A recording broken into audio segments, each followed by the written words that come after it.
Jake Morrison walked through the long hallway toward the council chambers. His black diplomatic suit felt heavier today than usual. Behind him walked Dr. Lisa Grant, Colonel Ben Clark, and Amy Rodriguez. They had done this walk many times before, but something felt different today. The Nexus Prime station hung in space like a giant metal flower. Its petals were the different sections where each alien race had their offices. Humans had been given a small section near the waste processing area. Jake never complained about it. He believed actions spoke louder than words. For 15 years, humans had served the Galactic Council. They fixed problems that other races could not solve. When the Zephyrian plague threatened to kill millions, Dr. Grant found the cure in 3 weeks. When the Crystalline Empire's ships kept breaking down, human engineers showed them how to build better engines. When pirates attacked trade routes, Colonel Clark designed defense plans that stopped them completely. Jake thought about all these things as they reached the massive doors of the council chamber. The doors were made from some kind of blue metal that reflected light in strange ways. 2 guards stood beside them. The guards were Velkari, tall, thin aliens with 4 arms and silver skin. They looked at the humans like they were looking at insects. "Wait here," one guard said in a cold voice. Jake and his team waited for 20 minutes. This always happened. The council made humans wait while they let other species walk right in. Finally, the doors opened with a deep humming sound. The council chamber was huge. The ceiling went up so high that Jake could barely see the top. Around the room sat representatives from dozens of alien species. Each had their own special chair made for their body type. The humans got 4 simple metal chairs in a corner where the lighting was poor. At the center of the room sat Chairman Veltar. He was from the Centaurian Republic and looked like a cross between a lizard and a bird. His scales changed color when he was angry or excited. Right now they were a dull brown, which meant he was bored. "The session will begin," Veltar announced. His voice echoed through the chamber. Jake looked around at the other delegates. Senator Zethkar from the Velkari Empire sat in a chair that floated 3 feet off the ground. The Aquilan delegate was a creature that looked like a giant octopus made of liquid metal. The representative from the Crystalline Empire was exactly what the name suggested, a being made of living crystal that sparkled under the lights. "First, item today," Veltar continued, "is the war against the Devourers." Jake sat up straighter. The Devourers were the biggest threat the galaxy had ever faced. They were machines that ate entire star systems. They turned planets into metal and energy for their fleet. So far, they had consumed 12 systems and showed no signs of stopping. "The Council has decided that more military support is needed," Senator Zethkar said. His voice was smooth, but Jake could hear the arrogance in it. "The human military forces will increase their commitment by 40%. Colonel Clark shifted in his chair. Jake could see his jaw muscles tighten. The humans were already providing 60% of the frontline troops, even though they were only 3% of the Council's population. "We also need more ships," the Aquilan delegate added.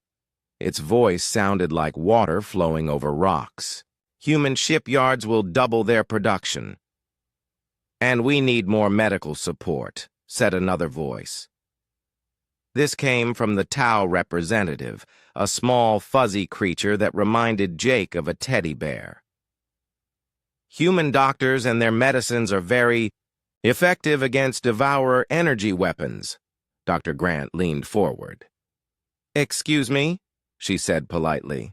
"May I ask what resources the other species will contribute to this increase?" The chamber went quiet. Several delegates looked at each other with what Jake assumed were expressions of surprise. "That is not your concern," Senator Zethkar said, coldly. Your job is to provide what the council requires. Jake felt heat rise in his chest. Senator, with respect, we have been providing the majority of military, medical, and technical support for this war. Our people are dying on the front lines. We think we have earned the right to participate in strategic decisions. The crystalline. Empire delegate made a sound like glass breaking. Jake had learned this was their version of laughter. Participate in decisions? You are barely evolved apes who learned to use tools yesterday. You should be grateful we allow you to serve a greater purpose. More laughter echoed through the chamber. The Aquilan delegate's liquid metal body rippled with what Jake assumed was amusement. The primitive speaks as if it has wisdom to offer. Colonel Clark started to stand up, but Jake put a hand on his arm. Dr. Grant's face had gone very pale. Amy Rodriguez was staring at her hands, her fists clenched. Senator Zethkar raised one of his forearms for silence. The council has made a decision about humanity's status. His scales shifted to a darker color. Effective immediately, humans will no longer have voting rights in council sessions. Jake felt like someone had punched him in the stomach. What? You heard correctly, Zethkar continued. You will continue to provide military, medical, and technical support as required. You will attend meetings when summoned to receive instructions, but you will not vote on council matters. This is outrageous, Dr. Grant said, her voice shaking. We have saved billions of lives. We have developed technology that every species in this room uses. We have sacrificed thousands of our soldiers to protect council space. The chamber erupted in what Jake could only describe as alien laughter. Different species made different sounds, but the message was clear. They thought human protests were funny. Silence, Chairman Veltar said. His scales had turned bright red. The decision is final. Humans are useful tools, but tools do not vote on how they are used. Jake looked at his team. Colonel Clark's face was like stone, but his hands were shaking with anger. Dr. Grant had tears in her eyes. Amy Rodriguez was breathing hard like she was trying not to scream. You want to know what I think about this, Jake said quietly. We do not care what you think, the Aquilan delegate replied. We care what you do. Jake stood up slowly. He gathered his papers and put them in his briefcase. Colonel Dr. Amy, we are leaving. You will remain until dismissed, Senator Zethkar ordered. Jake stopped and turned around. He looked directly at Zethkar. No, we will not. The chamber went silent again. This time it was not the silence of amusement. It was the silence of shock. You need us more than we need you, Jake said in a clear, calm voice. You have spent 15 years taking everything we offer and giving nothing in return. You treat us like servants and expect us to be grateful for the privilege. He walked toward the door. His team followed him. You cannot leave, Veltar called. Out. The council commands your presence. Jake stopped at the door and turned around one last time. The council can command tools. But we are not tools. We are human beings. And human beings choose their own path. The doors closed behind them with a soft whisper. In the chamber behind them, dozens of alien voices began talking at once. Jake could hear confusion and anger in their tones. As they walked back down the long hallway, Amy Rodriguez spoke for the first time. What happens now? Jake looked ahead toward the docking bay where their ship waited. Now we go home, and we see how well they do without their useful tools. 3 days after Jake Morrison walked out of the council chambers, alarms started ringing across the galaxy. The sound was not the usual emergency alert that meant pirates or equipment failure. This was different. This was the sound of evacuation. On Kepler Station, Captain Rick Stone stood on the bridge of his transport ship, watching the organized chaos below. Through the viewport, he could see hundreds of humans moving with purpose. They carried boxes, equipment, and personal belongings toward the docking bays. Every human scientist, engineer, doctor, and technician was leaving. "Captain, the medical bay is clear," reported Lieutenant Sarah Mills over the comm system. "Dr. Helen Price has removed all research data and equipment." Rick nodded. Dr. Price had been working on cures for diseases that affected 6 different alien species. Her research lab was the most advanced medical facility in this sector of space. Now it was empty. "Engineering reports all human-designed systems have been safely shut down," came another voice. This was engineer Matt Davis. He had spent 2 years upgrading the station's power systems. The improvements had increased efficiency by 30% and reduced maintenance costs by half. "Sir, we have a problem," his communication officer called out. "Station control is demanding we stop the evacuation." Rick walked over to the communication station. On the screen was the face of Administrator Catherine, a crystalline Empire official whose body looked like purple glass. "Captain Stone, you will halt this unauthorized evacuation immediately." "I am sorry, Administrator, but my orders come from Earth Command," Rick replied calmly. "All human personnel are being recalled to human space." "This is unacceptable," Catherine said. The crystal formations on his head started glowing brighter. "Human personnel are essential to station operations. You cannot simply leave." Rick almost smiled. 3 days ago, your council declared that humans are barely evolved apes who should be grateful to serve. Well, these apes are going home. The connection went dead. Rick turned back to his crew. "How much longer until everyone is aboard?" 6 hours, sir," his first officer replied. "The last transport will carry the engineering team." Rick watched as another group of humans walked past the viewport. Among them was Dr. Price carrying a sealed container. Rick knew that container held samples of the experimental cure for the Zephyrian plague. Without it, thousands of Zephyrians would die over the next year. On the other side of the station, Matt Davis was completing his final task. He stood before a massive computer terminal that controlled the station's power grid. His fingers moved quickly over the controls, entering shutdown sequences he had programmed himself. "Are you sure about this?" asked his assistant, Jenny Walsh. She was a young engineer who had joined his team just 6 months ago. Matt nodded. "The system was designed to run with human oversight. Without us here to maintain it, it will eventually fail anyway.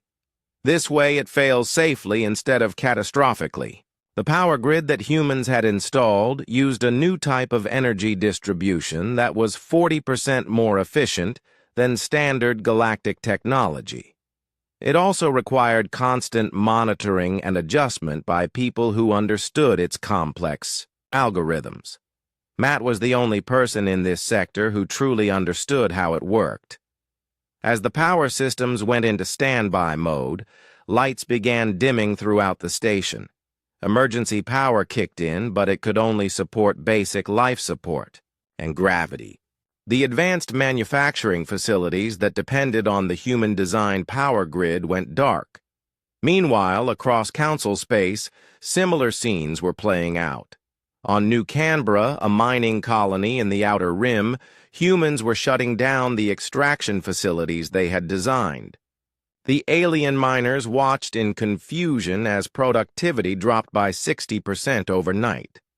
General Alex Murphy commanded the military withdrawal from his flagship, the Earth vessel Defiant. Through secure channels, he coordinated with Admiral Kate Phillips and her 7th Fleet. They were abandoning 3 strategic positions that guarded major trade routes. General, the Aquilan Fleet Commander is requesting an immediate meeting, his communication officer reported. Put him through, Murphy replied. The screen showed Commander Velthok, whose liquid metal body was moving more rapidly than usual. This indicated stress among his species. General Murphy, you cannot abandon the Kepler defense line.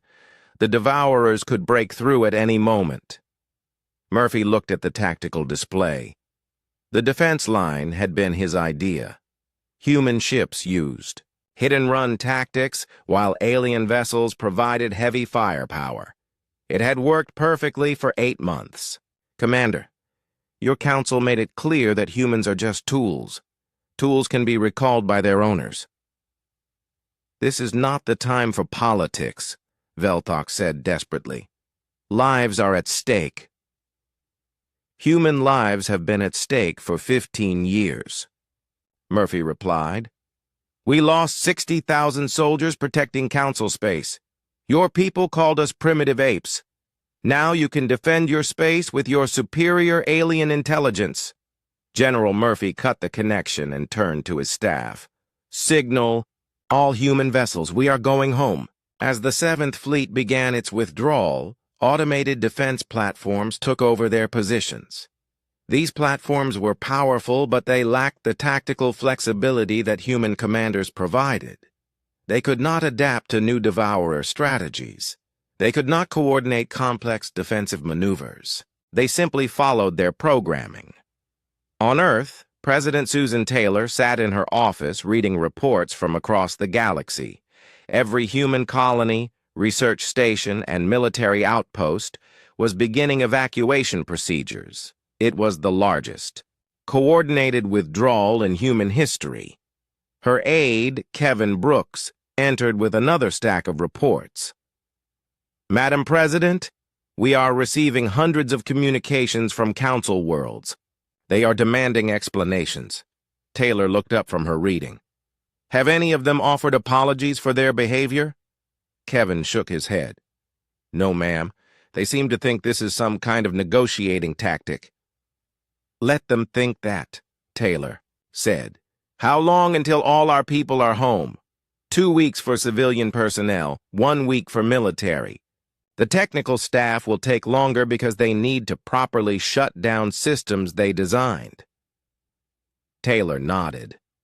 She thought about the conversation she had with Jake Morrison when he returned from the council. He had been angry but also sad. 15 years of working to build bridges between humans and aliens, and it had all been thrown away because of alien arrogance. Madam President, Senator Zethkar is demanding to speak with you personally, Kevin said. Taylor smiled for the first time in days. Tell the senator that I am busy. He can wait. Across the galaxy, the first signs of system failures were appearing. Trade ships that depended on human-designed navigation systems found themselves lost in hyperspace. Medical facilities that used human-developed treatments watched patients get sicker. Manufacturing plants that relied on human engineering expertise began shutting down. On Nexus Prime, Chairman Veltar stood in his office looking out at the stars. His aide approached nervously. Sir, we are receiving reports of problems across Council space, the aide said. What kind of problems? System failures, sir. Medical emergencies, production delays. The humans seem to have been more involved in our infrastructure than we realized. Veltar's scales turned a dark blue color that indicated deep thought. For the first time since the humans walked out, he was beginning to understand what they had lost. 2 weeks after the human exodus began, the galaxy was falling apart. Dr. Carl Webb sat in his office on Earth reading reports that would have been impossible to believe just a month ago. As head of the Human Science Consortium, he had quietly coordinated research projects across dozens of worlds. Now those projects were crashing one by one. The Altarian genetic research has stopped completely, his assistant Linda Cooper reported. Without Dr. Sandra Lee's work, they cannot continue developing the cure for their hereditary disease. Carl nodded grimly. Sandra had been working on that cure for 3 years. She was only months away from a breakthrough that would save millions of Altarian children. But when the Council called humans primitive apes, Sandra had packed her research and come home. "What about the new jump drive project?" Carl asked. "Engineer Paul Baker took all his designs with him. The crystalline empire cannot figure out how to complete the prototype without him." Carl remembered Paul's excitement when he first proposed the new jump drive design. It would cut travel time between star systems by half. The project had involved scientists from 12 different species, but Paul's human insights were what made it possible. Linda placed another report on his desk.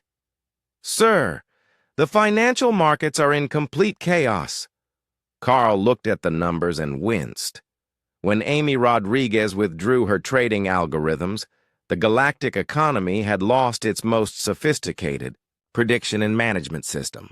Trade between star systems depended on complex calculations that took into account dozens of variables. Amy's AI systems could process this information in real time. Without them, traders were making decisions blind. On the trade world of Vega Prime, merchants watched their profits disappear overnight. Ships arrived with cargo that nobody wanted because the market had shifted 3 days ago. Other ships sat empty in ports because nobody could predict which goods would be profitable to transport. Marcus Lee, a Tau merchant, stood in his warehouse looking at containers full of Zephyrian silk that was now worthless. How did the humans know which trade routes would be profitable? He asked his business partner. "They had some kind of computer system," his partner replied. "Very advanced algorithms that could predict market changes." Marcus had made more money in the past 5 years than in the previous 20. Human trade predictions had been so accurate that following their advice was like printing money. Now his business was dying, and he did not know why. The military situation was even worse. At the Kepler defense line, Devourer forces had broken through in 3 places. Without human tactical coordination, the alien fleets could not respond quickly enough to contain the breakthrough. Commander Velthok of the Aquilan fleet stood on his bridge watching another star system get consumed. The planet below was being systematically dismantled by Devourer machines. Mountains were turned into metal components. Oceans were processed into fuel. In 12 hours, there would be nothing left but empty space. "Sir, the Crystalline Empire. Fleet is requesting our support," his tactical officer reported. Velthok looked at the tactical display. The crystalline ships were powerful, but they were fighting as individuals instead of as a coordinated unit. Human officers had developed communication protocols that allowed different species to work together effectively. Without those protocols, each fleet was operating alone. "Tell them we cannot assist," Velthok said sadly. "We do not have the communication systems to coordinate a joint attack." The Devourer fleet moved on to the next system. They had consumed 7 systems in 2 weeks. Before the human withdrawal, they had been contained for 8 months without taking a single world. On the medical world of Harmony Station, Dr. Kethrall watched patients die from diseases that had been curable just weeks ago. The Zephyrian plague was spreading again. The Aquilan memory disease was returning. Even simple infections that human antibiotics could cure were becoming fatal. "Doctor, we are running out of human medications," his nurse reported. Dr. Kethrall nodded. He was a Centaurian who had worked closely with human doctors for 10 years. He had learned much from them, but he did not understand how they developed their treatments. Human medicine worked differently than traditional galactic medicine. Humans looked at the whole patient instead of just treating symptoms. "What about the research Dr. Grant was doing?" the nurse asked. "Gone," Dr. Kethrall replied. "She took all her data with her. In the council chambers on Nexus Prime, emergency sessions were being held every day. The massive chamber that had seemed so impressive now felt empty and cold. Senator Zethkar sat in his floating chair looking at reports of cascading failures across council space. "The power grid on Kepler Station has failed completely," reported his aide. "They are requesting emergency assistance." "What kind of assistance?" Zethkar asked. "They need someone who understands human engineering. The backup systems cannot support full station operations." Zethkar's forearms moved in a gesture of frustration. "Do we have anyone with that knowledge?" "No, sir. The humans never shared the technical details of their designs." The irony was bitter. The council had always assumed that human technology was simple because humans were primitive. They never bothered to study it or learn how it worked. They just used it and expected it to keep working forever. Chairman Veltar entered the chamber, with his scales showing the dark purple color that indicated extreme stress. "The situation is worse than we thought," he announced. "The humans were not just providing services. They were integrated into every aspect of our civilization." "What do you mean?" asked the Aquilan delegate. "Our ships use human navigation systems. Our trade networks use human logistics. Our medical facilities use human treatments. Our military uses human tactics. Without them, everything is failing at once." Senator Zethkar felt something he had never experienced before. Fear. Not fear of death in battle, which was honorable. Fear of the slow collapse of everything his civilization had built. "Can we not simply learn to do these things ourselves?"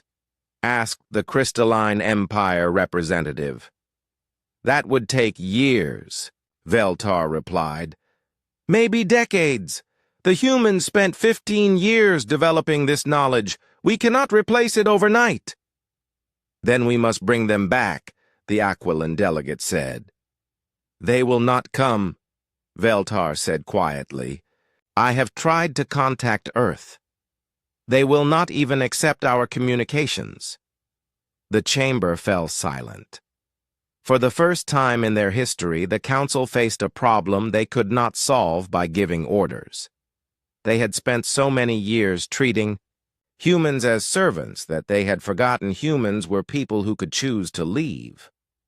On the outer rim, 3 more star systems went dark as Devourer forces advanced. Ships carrying refugees from the destroyed worlds found themselves stranded when their human-designed engines failed. Medical supplies spoiled because the human-developed preservation systems stopped working. The galaxy was learning a hard lesson. The humans they had dismissed as primitive apes had been holding their civilization together.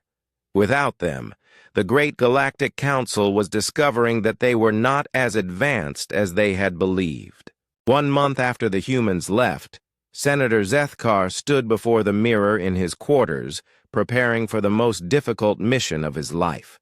His silver skin looked dull, and his forearms moved with none of their usual grace. The proud Velkari leader was about to do something that would have been unthinkable just weeks ago. Beg for forgiveness. The council delegation ship moved slowly toward the Sol system.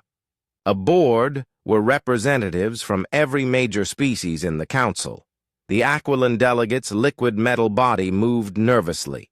The crystalline empire representative's light had dimmed to barely a glow. Even the proud Centaurian chairman Veltar seemed smaller than usual. "Sir, we are approaching the human border," the ship's pilot reported. Through the viewports, the council delegates could see something that shocked them.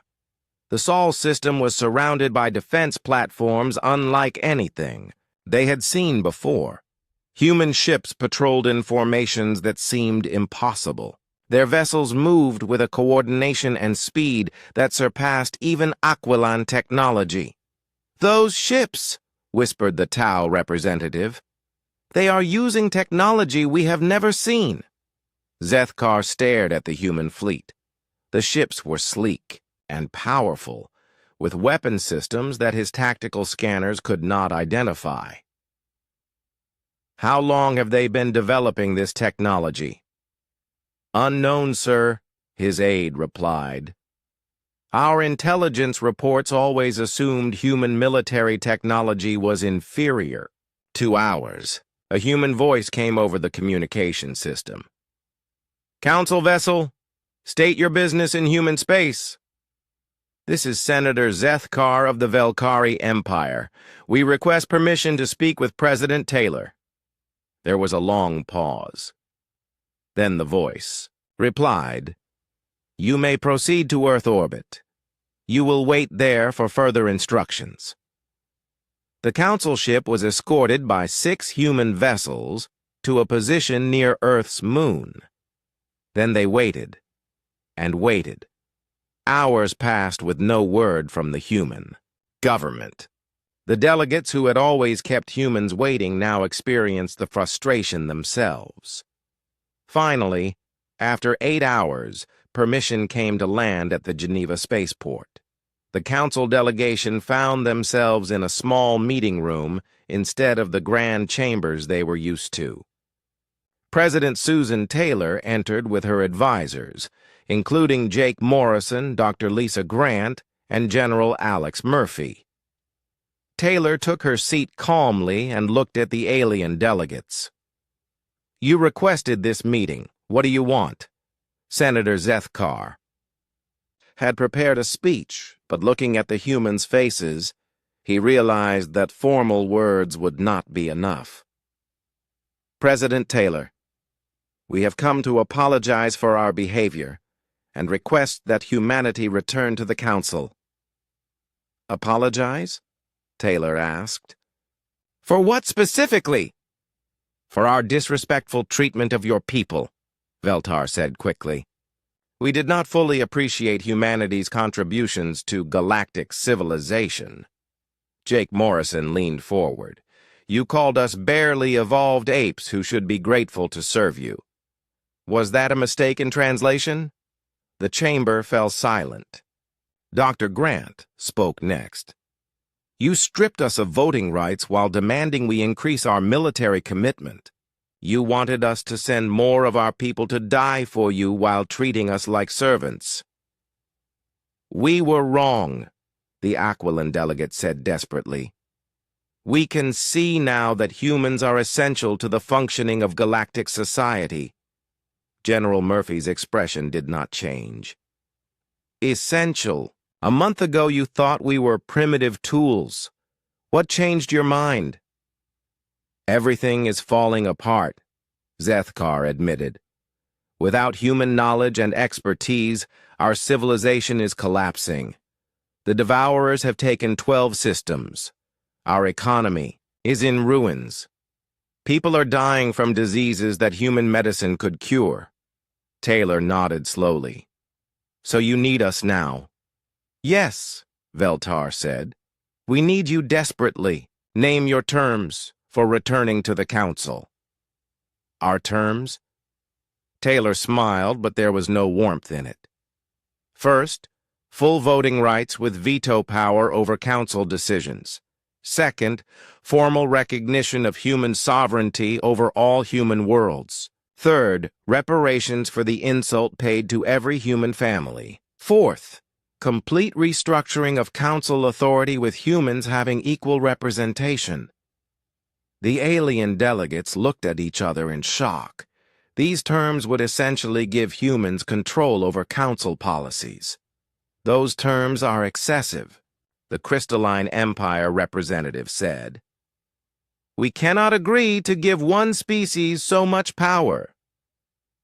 Then you have your answer, Jake Morrison replied. We will not return to serve masters who see us as inferior. But the galaxy needs human knowledge, Zethkar pleaded. Surely we can find a compromise. Dr. Grant stood up. For 15 years we compromised. We accepted insults and disrespect because we believed in the idea of galactic cooperation. You threw that away when you decided we were not worthy of basic respect. People are dying, the Tau representative said desperately. Human medical knowledge could save millions of lives. Human lives have been considered worthless for 15 years, General Murphy replied. Why should alien lives be more valuable? President Taylor looked at her advisors, then back at the council delegation. Gentlemen, I think there has been a misunderstanding. You seem to think we want to return to the council. We do not. What do you mean? Veltar asked.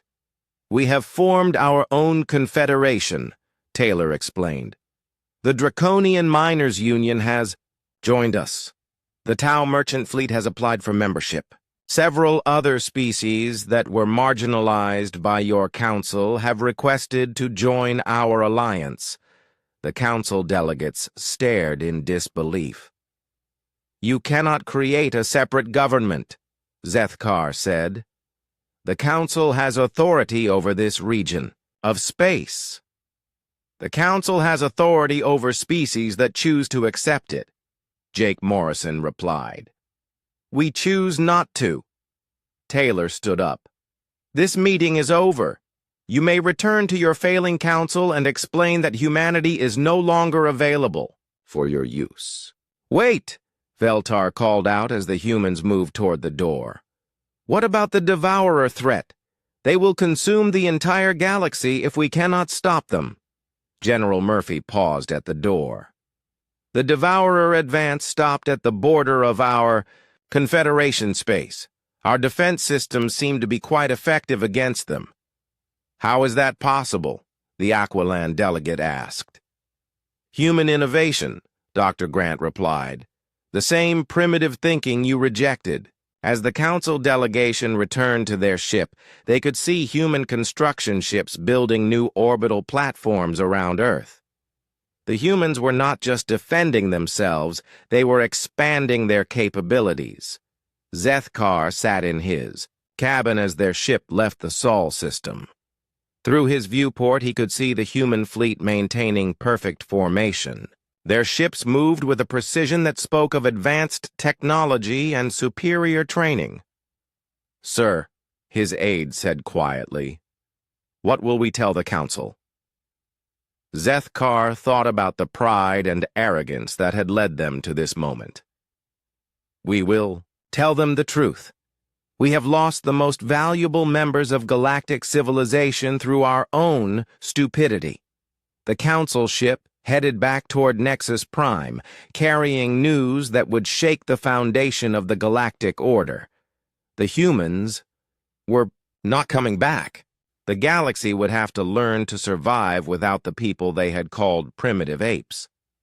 Behind them, the Sol system continued its quiet preparations. The humans had work to do, building something new with partners who understood the value of respect and cooperation. 6 months after the human exodus, Jake Morrison stood on the observation deck of New Geneva Station, looking out at the most remarkable sight in the galaxy. Ships from a dozen different species moved in perfect harmony around the human colony.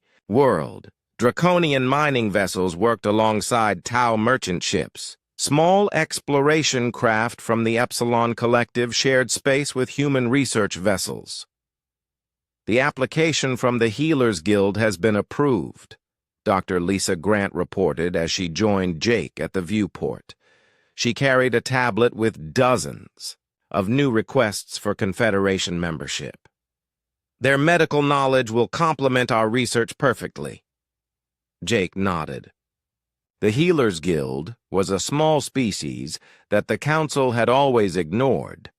Their natural ability to sense illness in other species made them excellent diagnosticians, but the Council had considered them too primitive to be useful. The human Confederation saw their potential. "What about the Arcturian Mining Collective?" Jake asked.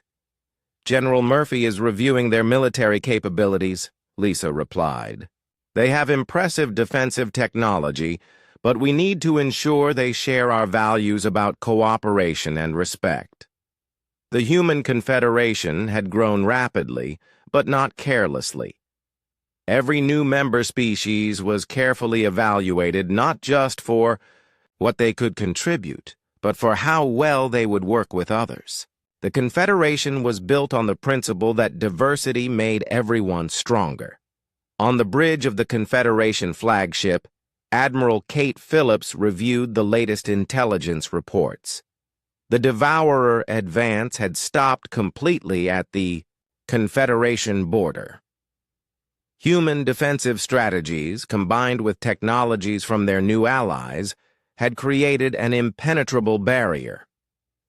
"Admiral, we are receiving another distress call from Council Space," her communication officer reported. "The Devourers have broken through the Altair defense line." Kate looked at the tactical display. 3 more Council systems had fallen in the past week. The Devourers were accelerating their advance, consuming worlds faster than ever before. "Any response from the Council?" she asked. "They are requesting emergency assistance," the officer replied. "Senator Zethkar is personally asking for Confederation military support." Kate almost felt sorry for the Velkari senator. His proud empire was crumbling as the Devourers advanced, and his economy collapsed. But sympathy did not override strategic thinking. "Send our standard response," she ordered. "The Confederation is accepting membership applications from all species that meet our requirements." Meanwhile, on Nexus Prime, the Council chambers sat nearly empty. What had once been the center of galactic power now felt like a tomb. Chairman C. Veltar sat alone at his desk reading reports of system after system requesting to join the Human Confederation. His aide entered nervously. "Sir, the Zephyrian Republic has submitted a formal application to join the Confederation." Veltar's scales turned a deep blue color indicating profound sadness. The Zephyrians had been council members for over 200 years. Their departure would leave a massive hole in the council's remaining authority. "What reason did they give?" Veltar asked. "The Zephyrian plague has returned, sir. Only the Human Confederation has the medical knowledge to treat it effectively." Veltar nodded. It was the same story everywhere. Species were choosing survival and prosperity over loyalty to the council that had failed them. On Earth, President Susan Taylor met with her cabinet to discuss the Confederation's rapid expansion. The conference room buzzed with activity as reports came in from across human space. "We now have formal applications from 47 species," reported Secretary Morrison. "The review process is taking longer than expected because demand is so high." "What about the Council remnants?" Taylor asked. "The Velkari Empire, Aquiline Commonwealth, and Crystalline Empire are holding together barely," General Murphy replied. "But they have lost most of their outer territories. The Devourers are advancing on their core systems." Amy Rodriguez looked up from her economic reports. "The council economy has collapsed completely. Without our trade algorithms and the loss of so many member species, interstellar commerce has dropped by 80%. Taylor considered this information carefully. Any signs that they are willing to change their fundamental attitudes? No, Madam President, Jake Morrison replied. Senator Zethkar sent another message demanding that we return to the council and fulfill our obligations. He still thinks he can order us around. Dr. Grant shook her head. Some people never learn. They are still trying to command instead of cooperate. The meeting was interrupted by an urgent communication from Admiral Phillips. Her face appeared on the main screen looking grim. Madam President, we have a situation. A Velkari fleet has entered Confederation space without permission. They claim to be refugees, but their ships are still armed. Taylor leaned forward. What are their intentions? Unknown. Senator Zethkar is aboard the lead ship requesting immediate audience with you. Escort them to the quarantine zone, Taylor ordered. Full security protocols. 3 hours later, Senator Zethkar stood in a small conference room on New Geneva Station. Gone was the floating chair and ceremonial robes. The once proud Velkari leader looked tired and defeated. His silver skin had lost its luster, and his 4 arms moved with weary desperation. President Taylor, I come to you not as a council representative, but as the leader of a dying people, he began. The Devourers have reached the Velkari home system. My people have nowhere else to go. Taylor studied his face carefully. Are you requesting Confederation membership? Yes, Zethkar said quietly. We are prepared to meet any requirements you set. Jake Morrison leaned forward. Senator, 6 months ago you called us barely evolved apes. What has changed? Zethkar's scales shifted to the dark purple of deep shame.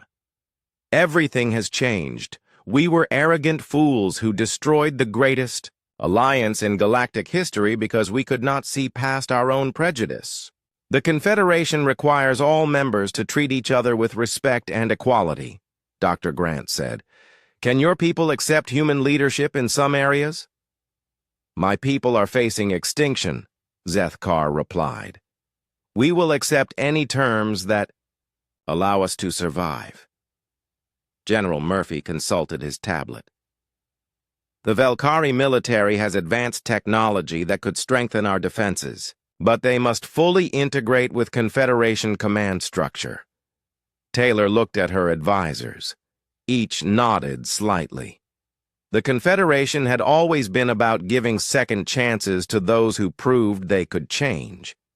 Senator Zethkar, the Confederation will consider your application, Taylor said formally. But understand this, we are not the Galactic Council. We do not rule through force or arrogance. We succeed through cooperation and mutual respect. I understand, Zethkar said. We have learned the cost of our pride. As the months passed, more council species joined the Confederation. Each brought unique abilities and perspectives that made the alliance stronger. The Aquilan Commonwealth eventually applied when their liquid metal technology proved unable to stop the Devourer advance alone. Even parts of the Crystalline Empire sought Confederation protection when their worlds came under attack. The Galactic Council that had once seemed so powerful became a memory. In its place grew something new, a confederation based on the radical idea that all species had value and all voices deserved to be heard. Jake Morrison often returned to the observation deck of New Geneva Station, where once he had seen the cold indifference of alien superiority, he now saw the warm cooperation of true partnership. The galaxy had learned that respect could not be demanded. It had to be earned through actions and proven through time. The humans had walked away from those who saw them as tools. In doing so, they had built something far greater than what they had left behind.